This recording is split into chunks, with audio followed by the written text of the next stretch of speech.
All right, team, welcome to our FitBank Challenge Masterclass. Lovely to have you on. Welcome, Pri, welcome, Parul. As a heads up, anybody joining, listening in on recording, for now we're live streaming this one on our YouTube channel. But of course, for those of you that are on live now, please treat this as a conversation between where you can ask freely and openly anything you would like to. But of course, please do so responsibly. As mentioned, this recording will be shared with others. But you are, welcome to ask anything that I can help you with or serve you with around the area of health. So please feel free to ask that or anything about our journey, our story, or some of the results that I'll be sharing. So who we have on screen is myself, Ronnie. My name is Ronnie Rich, and I'm now out in Zambia, but we're a UK company. And I started in London and I went through my health transformation there in London. But a big part of me, the image on the left, and I'll be sharing that story in more detail, was a big overweight guy, 108 kilos. That's about 250 pounds in weight. And I had a 41-inch waist size. And in my view, I was okay. I was successful. I could manage doing what I wanted to do. And on the right, that's me post my transformation. My transformation took 7 months, and I really worked diligently and quite hard at my transformation. And 10 years later, I've been able to maintain my well-being, and I've kept it within an optimal range of body composition. And body composition is a guide that we use to measure our fitness. But I would have never gotten on this new journey or new path if I didn't have some kind of motive, incentive, or a fear factor that got me on a new direction. So the human mind in psychology, we say, has zero impetus to transform or to change something that's currently in place unless we're aware of the impact of staying the same. And it was staying the same that had me wind up in hospital and being hospitalized there. I had this realization, which I'll share in a moment, that made me realize this so isn't the definition of success. Anyway, as FitBank, we've been running for 10 years. We're a team of about 60 plus coaches, trek leaders, who have adventure leads and other full-time operations and admin staff that we have. My wife and I, Dr. Ambika Sampath and myself. And as an organization, we exist to empower humanity to live a life of optimal health through lifestyle education that lasts a lifetime. And we're on a mission to transform a billion lives. And transforming a billion lives is going to be no easy feat if we plan to do it on ourselves. So a big part of our program is inspiring leaders, creating leaders, identifying leaders, and training them up to be able to share and inspire our journey. So Parul or Pri, you all might have heard about the program from somebody else who is a leader in a community or organization, maybe a participant or a coach likely, that would have shared about their transformation journey. And here might be inviting you to consider taking your own on. Now, the starting point of any transformation is having some kind of idea as to what could be possible if we had peak energy and optimal health. Now, when I say that, I want you to stand in the future, and you can close your eyes if you wish here, and I want you to visualize yourself performing at peak states. You're doing something that you love. You can close your eyes and visualize that. I want you to visualize yourself standing in that future. And as you're doing that something that you love, and you have peak energy, peak strength, and peak confidence in your body and mind's ability to fulfill on and do what you're doing, what is it you see yourself doing? You can open your eyes and share in a moment. And I've got the questions again on screen. What do you see yourself doing if you had more energy, more strength, and more confidence and more wealth? It's interesting I say that because I've done this exercise multiple times, but this is the first time I kind of saw something very vividly clear and new. But yeah, I'd love to hear. Would either of you like to share first, or I'll happily share mine first, and I'd love to hear from you, Parul or Pri. What I saw was, for the first time in a very long time, I saw very vividly, clearly, myself at the summit of Mount Everest, and actually planting the Zambian flag right at the top, that final pointy pinnacle bit of the mountain, which I've had this as an aspiration to do, but today I had a very clear visual just as I asked the same questions that, 5 years from now, 10 years from now, if I could be even more energetic, more stronger, wealthier, and confident in my ability, what would I see myself doing? And that's what I saw. Who would like to share what they see? Parul, would you like to go? Bear in mind, Parul, you'll have to unmute yourself. You're on mute. Pri, would you like to share yours? Sure. Funny, it was Everest as well, but I have had it on my vision board for a long time. It's been so long I've had it on the vision board. So Oh, wow. but it's not like You literally visualized Everest as well. I've been doing it, or like it's just been on the vision board since 2016. So I've just always look, Tinju is here listening. Okay. You got it. You got He's, it. he's joining. He's joining us on that mountain as well. No, I got to get back to No, you're work. just on the mountain. That's what it's asked. Everest Base Camp, maybe. I can't go to the top though. I'm imagining myself Well, at the Okay, okay. base camp's happening next year. All right then. So I've always had this like can you hear me? Yeah, go for it. Yeah, I've always had this vision of going to Everest, but I was just picturing that that's what I want to do. That's the next thing.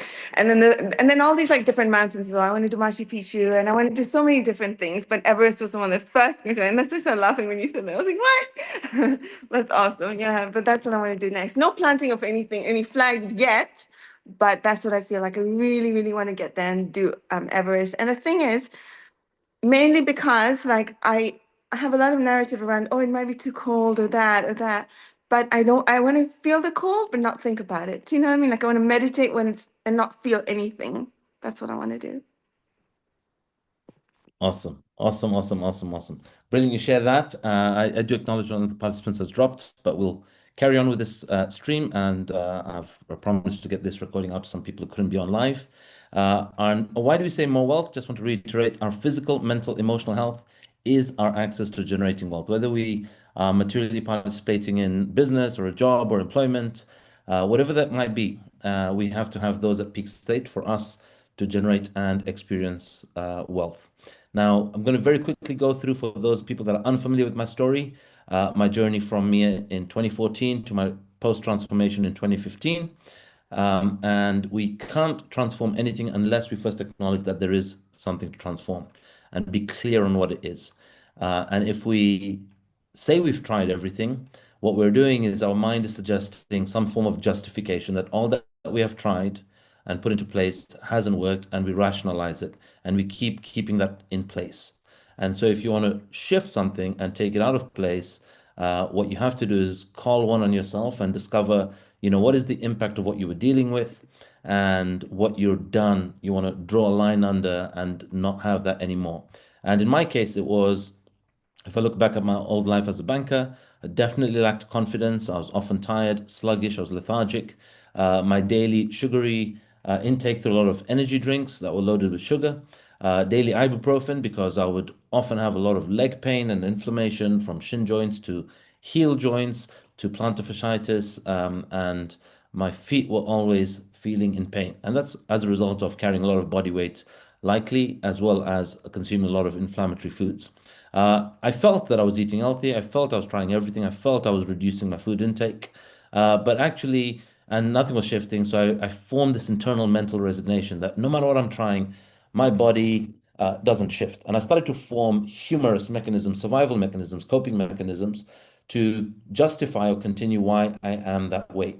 And at some point, I had to be really straight with myself. And mine came through a very painful wake-up call is I had to really look at what is it I'm tolerating that I think is the norm or just can't be better, right? And it was a host of the above that I thought it's normal at this age. Working long hours, you need the energy drinks. To be focused, you need the energy drinks.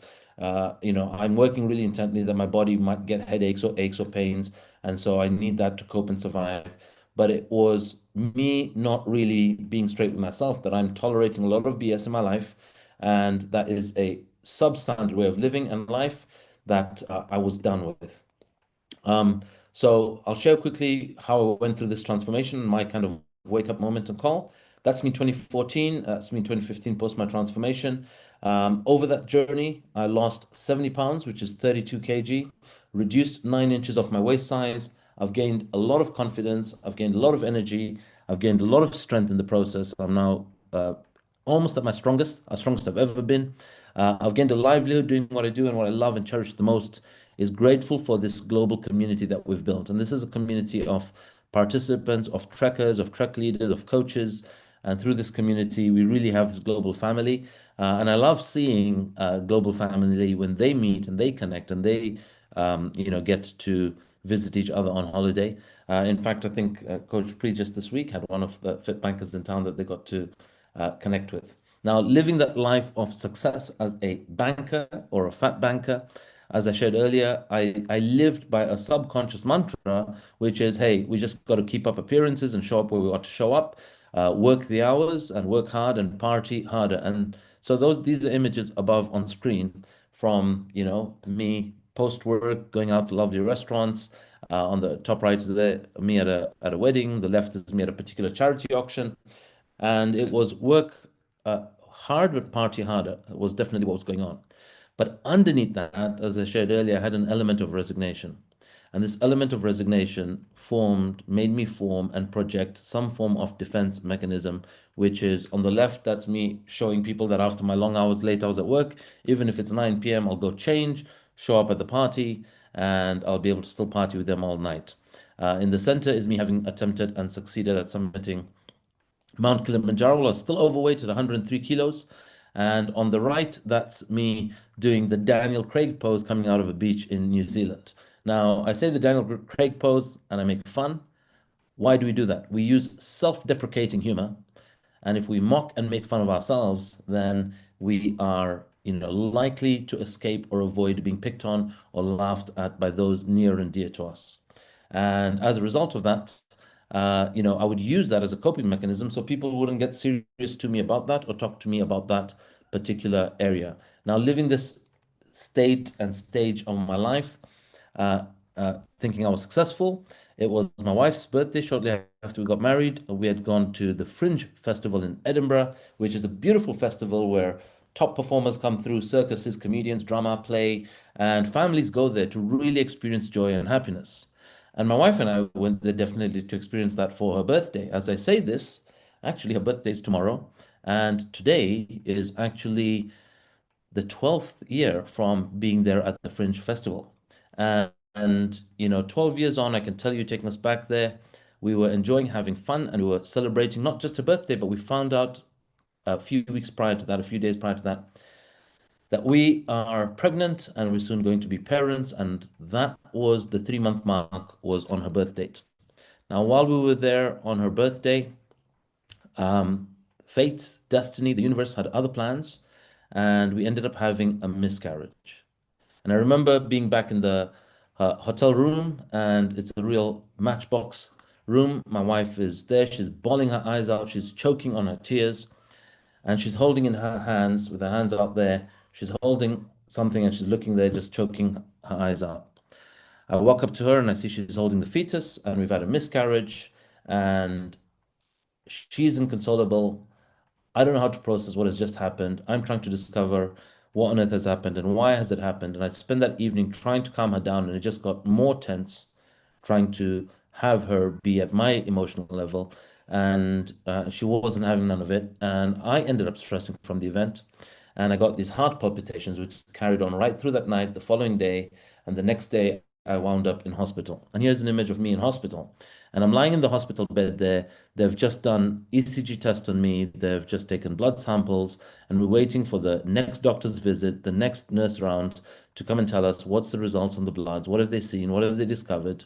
And as I lay there, I remember it being about 2 a.m. in the morning, and I'm looking to my left, and on the chair there, Ambika sat on a chair, and she's dozing off. And as she's dozing off, I'm like, Ambi, why are you still sat here? Go home, sleep in a proper bed, come in the morning. I'm sure I'll be fine. And she snaps back at me. She goes, I'm not waking up tomorrow having lost another one.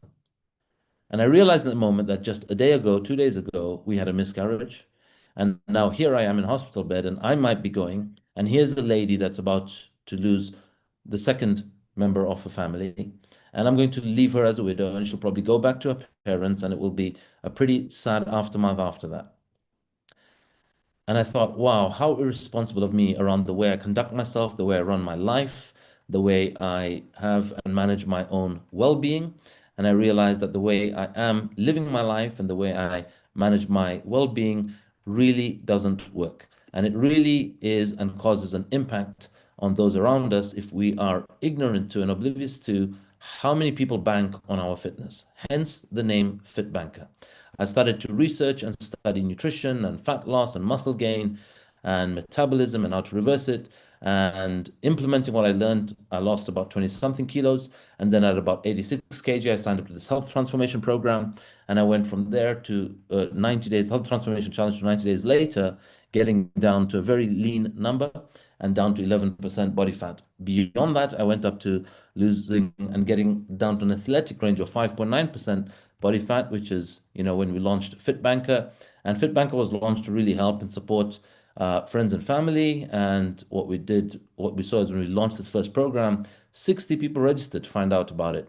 And that led to the first FitBanker challenge. Since we've launched, we've had people from all walks of life, from various ages and stages of the life, various underlying conditions, various underlying illness, dis-ease, discomfort, or other conditions that they've been on. Many people on medication that they didn't enjoy being on, and many people that were unable to shift something around their physique, their body, their energy levels, their strength levels, their confidence levels, all stemming from well-being and not being told how to transform it. In the top left is actually a doctor from there in Palo Alto area, and she's a doctor there, and she did the program. She lost 9.1 kg. In the bottom left are a couple other doctors, urologists. The guy on the left lost 58 kg. They're actually quite popular in Orlando. They come on, I believe it's called Fox 35 News often. The guy on the right, his name is Dr. Jamin Brumbett, and he's regularly on the news. And he did our program, and he lost 36 pounds doing a program. The top right is a lady called Ellie. She lost 11.3 kg in 90 days, and then she went on to lose up to 20 kg. And other health and life goals that she had, she later went on to do. In the bottom right corner is Urvi Shah, one of our participants from Kenya, who went and did 2 challenges back to back, then went on to become a coach and has since inspired close to 200 lives have joined our community. In the top center is a lady called Simran. Simran is somebody who's done a program, lost 15.8 kg, lost a further 5 kg in readiness for Kilimanjaro, which she signed up to do with us. And that's her and me at the summit of Mount Kilimanjaro after a very long and tiresome summit night. In the bottom center, that old man is who I call Dad. And when Dad took on this program, he was 92 or 93 kg. He was 70 years old. And from as far back as we can remember, probably 30 years prior to that, Dad had been on medication. He had been on high cholesterol statins, high BP medication, borderline diabetic. He lost his father to type 2 diabetes. He lost his grandfather to diabetes. We never got to meet our own grandfather. He didn't get to meet his. So subconsciously in his mind, him being around as a grandfather was also something way reach, or put another way, he's already exceeded the past 2 generations. He did the program. Within 4.5 months, he was told to discontinue his medication. He got off his medication. He was told to discontinue by his doctors, not by us, because he started to have some side effects from taking that medication. And he carried on losing his weight, and up to the age of 76, he got ready for Kilimanjaro, where he was 30 kg lighter. He's still about 25 kg lighter than his heaviest, and he's still off his medication. It's been 9 years. He's now 80 and a half years old. And what's more is not just having our dad around, but dad gets to be also more granddad. And I'll share that in a moment. This is me with my 3-year-old son on Mount Kilimanjaro. We've taken him up to 4,000 meters. I'm also the only Zambian to summit Mount Kilimanjaro 11 times. And this is me with the Zambian President Hakainde Hichilema being acknowledged at a presidential gala for my having gone all the way up to summit. And as I shared earlier about dad, it was not just a physical transformation. And as you watch this, I invite you to think about what is possible for you. beyond the physical transformation, beyond the fat loss, beyond the muscle gain, beyond reversing your metabolism and your metabolic age, what truly is possible for you after your after photo. And in dad's case, is that it definitely gets to be more dad and more granddad. He gets to grow up with our kids. And this was something I said to him in passing at a gym when he came to visit me in London, not knowing that 5 years later we would wind up in Zambia. We moved back here over COVID. We now stay here, and my dad gets to enjoy his grandkids, and my grandkids get to enjoy their grandparents simply because they invested in and took on their well-being, knowing well that others bank on their fitness. Now, the first thing about FitBanker is that it's not just a fitness program, or our fitness and well-being has really got to do with 6 pillars to optimal health. When you ask most people, what are you doing about your health? They'll often tell you how much they're moving, their physical activity, or what they're doing about their nutrition. That's what most people think. But your well-being has got to do with way more than just those two. You could do those two really well, but if you compromise on your sleep, which is the third pillar of well-being, those two alone will not make much of a difference. You could also nail your physical activity, your nutrition, and your sleep, but if you aren't aware of what's called mind-body connection, then you will uh, end up creating thought that converts to a hormonal or biological state that impacts your biology, which then converts into your physiology. And we talk about certain mind-body connection and how that impacts your well-being. And the fifth pillar is social connection.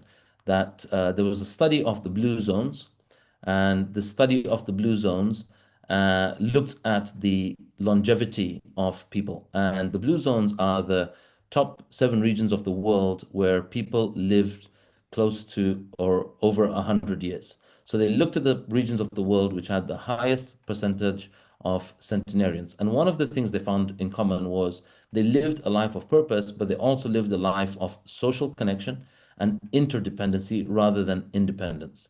And this social connection is where in a community and society like we get to leverage our dad being around, or my kid's granddad, and they can help with things like school pickups or taking care of the kids when we're running webinars, or they can bring joy and play and go on picnics, and we can support them. That interdependency in a society was one of the biggest contributors seen towards well-being. And the sixth pillar, as I said earlier, is are you living your life where you're aligned with your purpose and your authentic nature? In Sanskrit, we say, are you living your swadharma or your dharma and your swabhav, which is your nature? And when you find what you're naturally good at, which is a match for your personality, which is a match for your character, which is a match for your particular energy, that you do a task or a job or a livelihood that's a match with that, it won't feel like a stressful career or job. It will be complete joy, and you will be aligned with your purpose and your authentic nature, and that's a big contributor to well-being. On the flip side, if you look at my former career where I was sat in a cubicle dealing with Excel sheets in front of me, dealing with reconciliations, dealing with managing a team of staff that were doing tasks that I myself didn't have joy in. And while I aced my career, the only way I could ace my career was by working longer hours, and that had an impact on my well-being. Till I wound up in hospital, till the turnaround moment we had, and now 10 years of having transformed my well-being and got into optimal health, being able to maintain it. Why is the sixth pillar really important? If you want to make your optimal health sustainable and you find your why, your purpose, your dharma, or as the Japanese say, your ikigai, and if that's real and alive for you daily, then prioritizing and optimizing your well-being is just common sense. Welcome, Nitin. Bye, lovely to have you here as well. Thanks for joining. This is being recorded, so we can also share the recording with you after to catch up on what you missed at the beginning. Now, as I go into the next few slides, I'm going to share some of the golden nuggets of the program. And you might be thinking, why is Ron going to give away the golden nuggets? I'm happy to give away any information, any questions you have around what we do, what the program entails, what works or doesn't work. We will happily tell you. Why would I happily tell you that? I'm going to give you away the golden nuggets because it's not the information. Because information alone won't make a difference. If it did, we would just publish a book and say, read the book. But information does not make a difference without implementation and accountability. And that's effectively what the FitBanker program is. It is an implementation and accountability program. So you could, on one hand, definitely know the science of what to do, but it will make no difference if you don't implement the tasks or actions. Now, there's a Zen or Buddhist saying, which is empty your cup so that it may be filled. And if you're here to listen about or take on working on yourself, working on your well-being, and you're like, oh, I've heard this before, I've done some of these programs before, I'm familiar with these, they've not worked for me, I've tried every diet and it's not made a difference, consider that your cup is now full. Your cup is full with all that you've tried. There is no space for anything new to be discovered. And anything that you top up on your cup is just being blended in with some past performance, past behavior, past beliefs. And so in the world of transformative learning, one of the first things we do is we need to empty your cup. We need to empty you of your limiting beliefs so that you can discover something new. Some of the limiting beliefs that people join our program with, and what keeps them staying the same, is they come on saying, oh, I've done this diet and that diet. Those are fad or yo-yo diets. Or I've done this kind of fasting or starving or suppression, which would be unenjoyable. And if it's unenjoyable, hormonally, will put us in a stressful state. And if we're in a stressful state, we're likely not to be contributing to our well-being. Or people say, hey, you can eat what you want, just make sure you burn it off, or go burn it off on the weekend. Eat what you want and exercise more isn't the answer.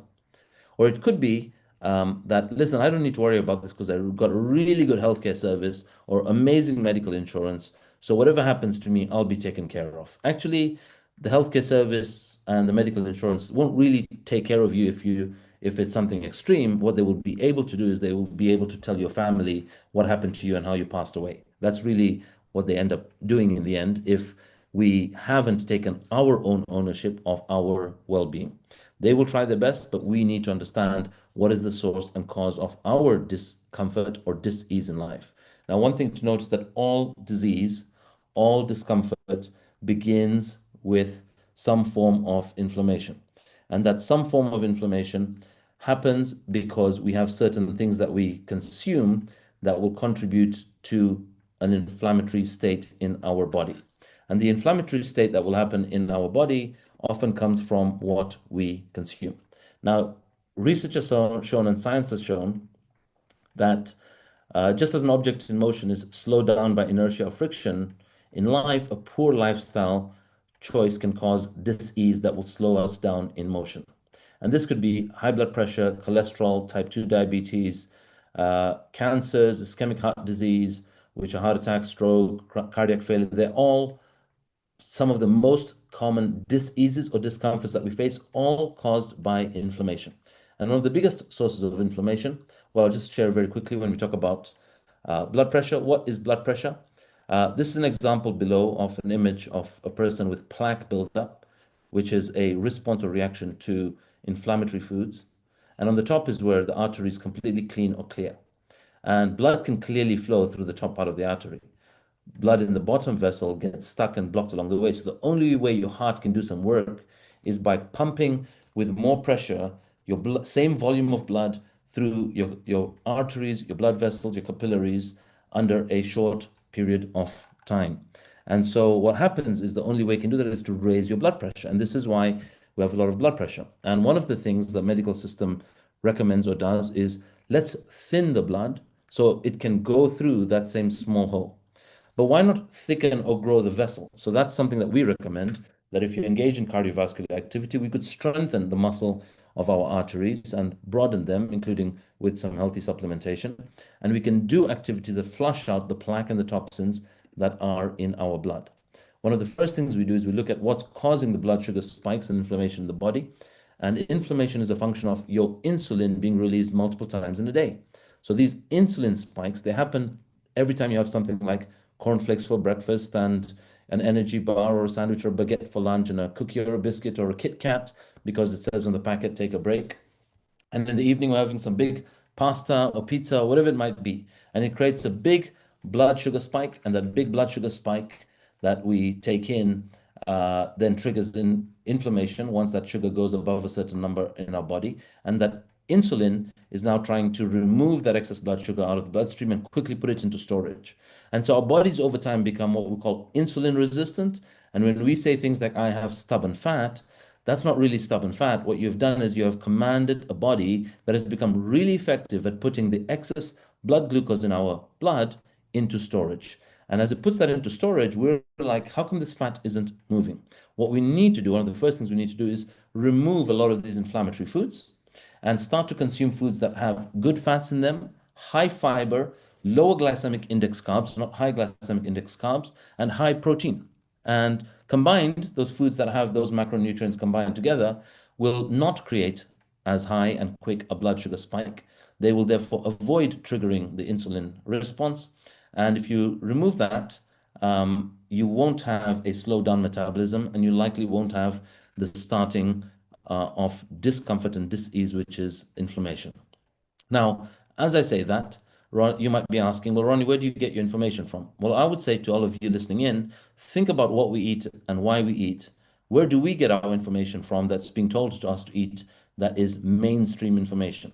Now, if you go to the .gov.uk website, which is the government website for the UK, and you look at the NHS website, the National Healthcare Services, and you look at what should we eat then, they have what's called the Eat Well Guide. And if you grew up in, especially if you grew up in an Anglo-speaking country which had the UK curriculum or a former British colony, you will find that even in our education system, there used to be what was called the Eat Well plate or a balanced diet. And it showed you an image of a plate like this with X amount of starchy carbs like potatoes, breads, grains and so on, X amount of dairy, a little bit of oils and spreads, X amounts of lentils, chicken, fish, eggs, chickpeas, and so on, and X amount of vegetable and fruit, which, by the way, over time, they've increased that sector of the plate. And outside the plate, in the bottom left corner, you see all the cheeky snacks like chips and sauces and desserts and so on.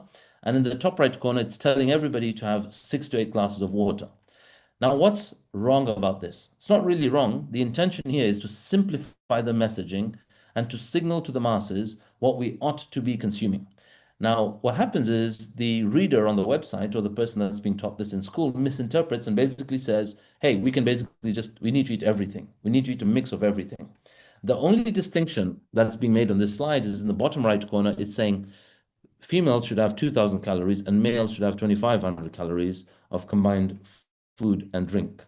But where did that number come from? Why would you have a lady that is 4'3", be consuming the same amount of food as a lady that's 5'11"? Why would you have a man that is 5'10", with high BP, overweight, cholesterol, excess body fat, be told the same advice as somebody who is an NBA player, 6.5 feet, a lot of intense training, and he could burn a lot of that away? Why would the two of them be given the same amount of calories to consume? What we do on the FitBanker Challenge is we want you to understand what's unique about you. So you and your partner, you and your kids, you and your colleagues at work, you're going to all have a different plan. Your starting point is different.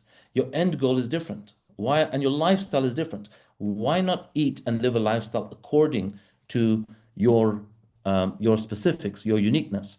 So we look at your lifestyle. Is it a very physically intensive job? Is it an emotionally, mentally intensive job? Are you desk-based? Are you working on a construction site as a bricklayer? Two people could be both working 8 hours, but very different levels of activity, and they'll have very different requirements for the body. Again, we're unique and different by what's called our body types. In Western science, we call it ectomorph, mesomorph, endomorph. And in Eastern philosophy, Ayurveda, we call it Vata, Pitta, and Kapha. In the bottom right corner, functional eating that you see there, is we teach you how to consume and record how much carbs do you have, how much protein do you have, how much fat do you have. In the bottom left corner, we look at you understanding your body composition. How much of you is fat, how much of you is muscle, and how much of you is bone. And within fat, we have 2 types of fat. One is visceral fat, which can be the dangerous and short-term harmful fat, and the other one is the subcutaneous fat.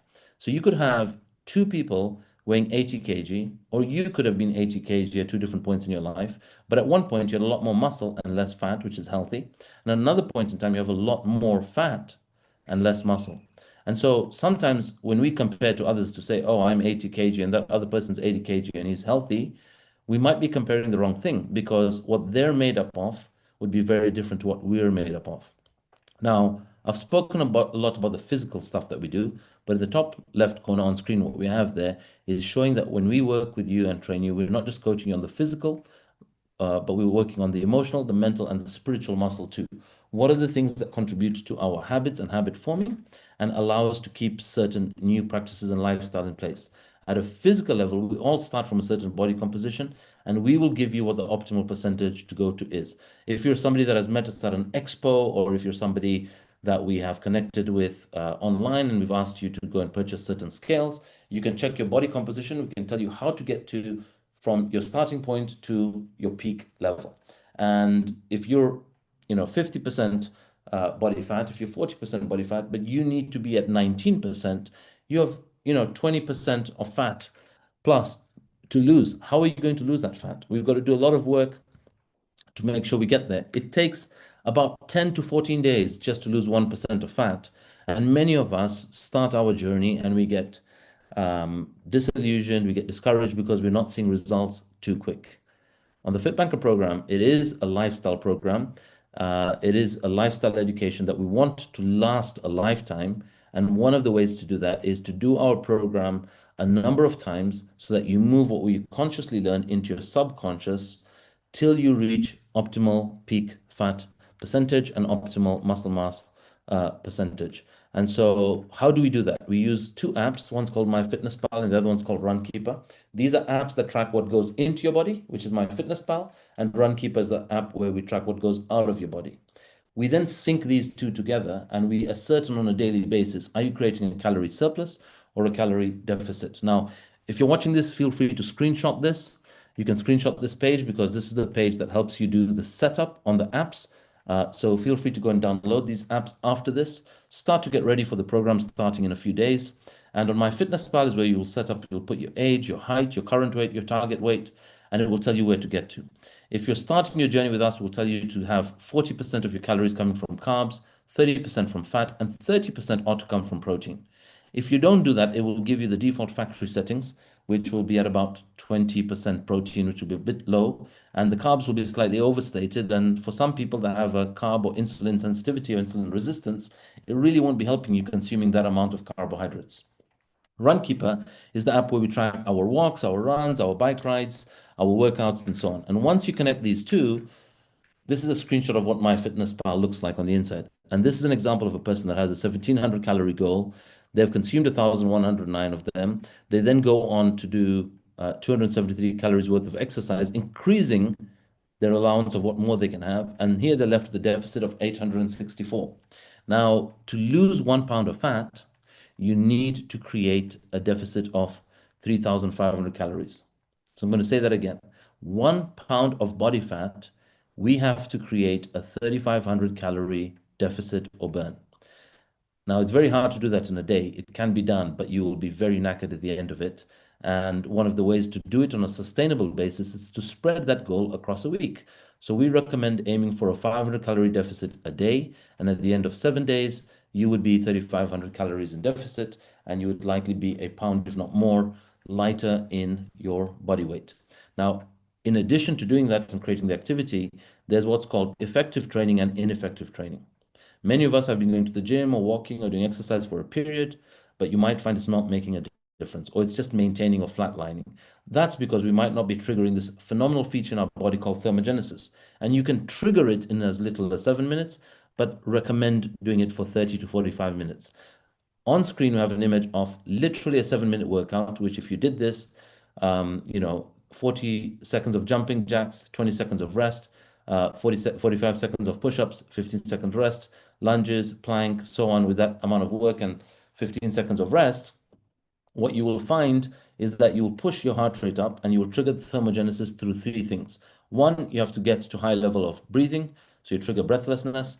Number 2, you raise your body temperature, and you will note that by breaking sweat. And the third one is, have you got your heart rate to over 60% of your max heart rate, and you might be pushing it up to 90% of your max heart rate.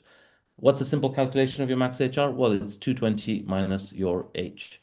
Now, if you find yourself not disciplined to do this on your own, guess what we do? We offer free live workouts that are run Monday to Friday, including one yoga, one Pilates, one body hit workout, and 2 strength and conditioning classes. And I run the strength and conditioning classes.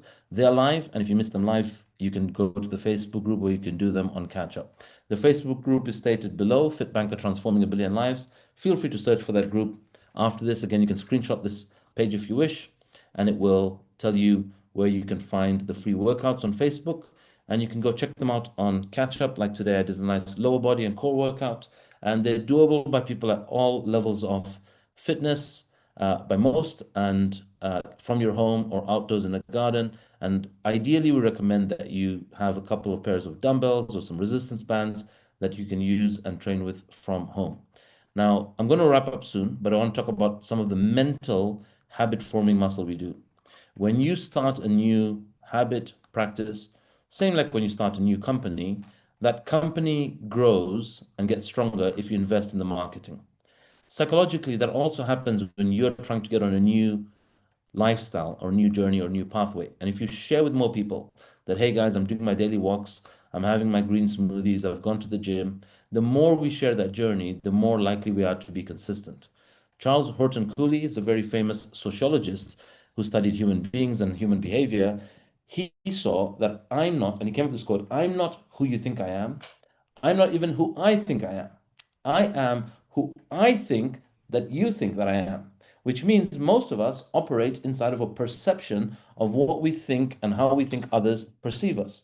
So if we can use that reverse psychology and project to the world that, hey, now I'm into fitness, hey, now I've launched this new business, hey, now I'm going to this new university, the more we share and project, and not showing off, but reinforcing what you value, sharing what you value. The more you share what you value, you're more likely to be consistent, you're more likely to push harder and further, you're more likely to create a whole new listening and brand image of yourself. And as I say that, we also have this final muscle in our skull called the brain. Most of us have it. And the brain's job is to keep keeping you close to familiar, keep keeping you in your comfort zone, keep keeping you avoiding and resistance and going the route of least resistance. But that's also a self-sabotage mechanism. And it's in your subconscious. You don't even know it's doing this to you. So when you have an opportunity to step into something, like you might have heard about FitBanker previously, you might have been told about this particular coach or other such programs, but your mind is going to say, we're too busy, now is not the time. And the actions you take thereafter actually don't better your well-being. They probably continue to contribute to your deterioration of your well-being. We use some form of resource as a limitation. I don't have the time, I don't have the money, I don't have the freedom, I don't have so-and-so's permission. Or what we do is we go into a period of we start something good and then we sabotage it by over-rewarding and overcompensation as short-term instant gratification. So you go to a workout, you burn 300 calories, and you thought, that was so good, I've started my journey, and you're like, I've earned the ice cream or the pizza today, and you completely reverse the whole workout. And then you think the gym is not working. No, it's not the gym, it's the reward mechanism that you had after that was reversing and botching up all your progress. Now, I shared at the start, and I've given away some of the golden nuggets of the science and psychology and the tools and the repeat habits we ask you to take on the program. But information is everywhere. That's why I am not worried about sharing this out there.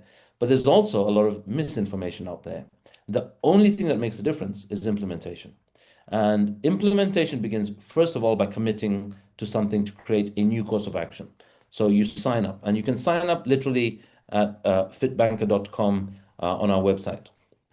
Then you immerse yourself in an empowering environment. This is an online space, WhatsApp group, social media, where what you're seeing being projected at you every day is a cue and a nudge and a reminder and a hint to stay on your healthy journey. Or a community around you, coaches. We have weekly calls with your coaches. You have a coaching team with your coaches. You have weekly webinars with me, and those conversations, they keep contributing to what fills your thought and that fills your habit. And these are daily, weekly habits. They start to step into and grow into a new lifestyle. Aristotle, the philosopher, says, we are what we repeatedly do. Excellence then is not an act, but a habit. How do we form habit? That's what we are in the business of. We are in the business of having people form new habits that take them in a new direction that create new outcomes. If after this webinar you return to doing the same old, but expecting different results, that's what's called insanity. It's not going to cause a shift if we keep returning to the same mindset that created the problem that we're trying to solve. Who you get to be after your transformation, I'm going to share some stories before I invite you to sign up to the program. This is a story of a lady called Manisha Desai.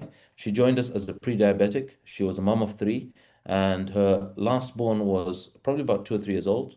And she was told at this point in time that her blood sugars, if they continued to be the same at the next blood test the following month, she would be very clearly labeled and diagnosed as a type 2 diabetic. At this point in time, she was called a pre-diabetic. And she worked as a phlebotomist in the lab and medical center that diagnosed her. And she signed up to a program, and within the first month, having removed all the foods that create the insulin spike, she went for a blood test, and they said, "Hang on, it's now not showing that you're pre-diabetic. Something must be wrong. We got to test you again." They tested her again, thinking there was an error in the blood test, and she was given the all clear as not being diabetic. Now, they told her at the start that if you continue in this way, you may not be around for your kid's 10th birthday. What they didn't tell her, which we did, was how do you do something about it? How do you reverse that current state of prediabetes? And she took on the program, transformed her lifestyle, and she gets to be around. She gets to be more mom. She was one of the people in the first year or so. So this is 9 years on. She actually left her career as a phlebotomist and she went into real estate, and she's acing that a lot more now. This is another story of a lady called Ushma Vagara. Ushma did a program. She had one child, and they had this one child through IVF because they were told at the time when they were trying that they couldn't conceive naturally. After having this child through IVF, 3 or 4 or 5 years later, they wanted baby number two. When they tried naturally, they struggled for 4 or 5 years. They went back to the IVF clinic, and the IVF clinic says, "Sorry, ma'am, we can't take you on because now you've put on a lot of weight, and statistically, you may not be successful at conceiving. So we recommend first you lose some weight, then come back to us. We'll take you on the IVF program." She comes back a year later, she's lost 3 kilos. 3 kilos later, and they say, "Sorry, that's not enough." She signs up to a program. Within 12 weeks, she loses about 12 kg. She gets approved to start the IVF. She goes through the process, and as fate or luck may have it, she wanted baby number two. They ended up successfully conceiving twins, and the twins were born. The twins were 5 months old. I had flown out to Zambia for a wedding, and I went to visit them and see the twins and do an interview with her. And unknown to her and her husband at the time, because they were told that they could never naturally conceive, when the twins were 5 months old, unknown to her at that time, she naturally conceived and she was pregnant. She was about 1 or 2 months pregnant at the time. And shortly thereafter, obviously, she had her fourth child, very close to the twins. So they almost look like triplets now. And I often joke and say that she's gone from one baby to four babies within a window of 20 months, faster than a BMW. So that is what's possible when we take on our well-being. Then we have the amazing Jagdish Pai. He's a 73-year-old participant on our program. He did the program. He lost overall through his own efforts, and then taking on the program, got up to losing 19 kg in weight. He was a diabetic. He is on a diabetic medication called metformin. When he joined the program, he was on 4 metformins a day. And having taken that metformin, at the end of the program, at the end of his transformation journey, he reversed his blood sugars. He was no longer getting the blood sugar spikes that he used to, and his bloods were always at a good level that he was asked to reduce down to 1 metformin. Now, I know metformin is a medication where you could also take it as a non-diabetic. It doesn't really have an adverse effect, but when you're a diabetic, you really are dependent on it. And if you don't take it, it can really have and cause havoc with your blood sugar. And if that's not taken care of, soon you will have to move on to insulin medication. And so I'm really pleased that he's gone from 5 down to 1, and I think they're keeping him on the 1 as just as a precautionary basis. But he is now a lot more fitter, mobile, active, and he's been around to go on to see his daughter's wedding, amongst other life events, which is something that's possible when we take on our well-being. This is the amazing Vera Urbanic, and she did the program. She broke the female record at the time, having lost 18.8 kg in 90 days. She went on to lose 35 kg, and post 35 kg loss, she became a coach with us, then a head coach, and now she's a business partner with us in another entity we run called the Coaching Body. This is Vijay Patel. He lost 25 plus kg within 90 days. And then you have JC, who lost over 26 kg within 90 days. These are all examples of what's possible when you do the program by design. The program works if you do the work by design, and if you really move from what's at a conscious level to a subconscious level, it will become a lifestyle shift and change. Now, when you sign up, what do you get? There'll be 10 webinars delivered just like this, the one that you're on. We will provide you with a body type assessment that you complete a questionnaire and you're certain your body type according to Ayurveda and Western science. We provide you with meal plan ideas, much like the image on the side. Now, the 10 webinars, let's just assume I would charge somebody £150 a session to have a 1 hour consultation with me. 10 hours of that, or it'll be more than 10 hours, it works out to 13 hours in total once we do our 10 webinars, would easily be £1,800 just for the webinars or for 13 hours of consultation. That would be £1,800.